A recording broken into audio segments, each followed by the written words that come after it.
మనుషుల దృష్టిలో బాగా చదువుకున్న వాళ్ళు అంటే అమ్మో వీళ్ళు బాగా చదివారు, గొప్పవాళ్ళు అనుకుంటారు. దేవుడేమన్నాడు, ఈ లోక జ్ఞానము దేవుని దృష్టికి వెర్రితనం. అది వెర్రి జ్ఞానం అంట. ఇది డెవిల్ నాలెడ్జ్, డివైన్ నాలెడ్జ్.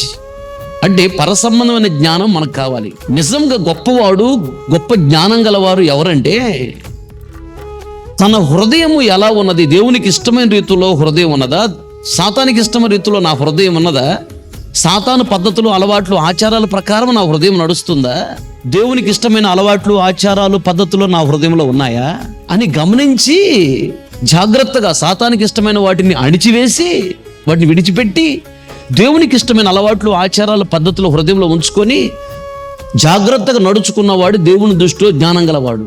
ఎందుకంటే ఈ వ్యక్తి దేవునికి దగ్గరగా ఉంటాడు, ఈ వ్యక్తి దేవుని దీవెనలు పొందగలడు, ఈ వ్యక్తి పరలోక రాజ్యంలో ప్రవేశించగలడు.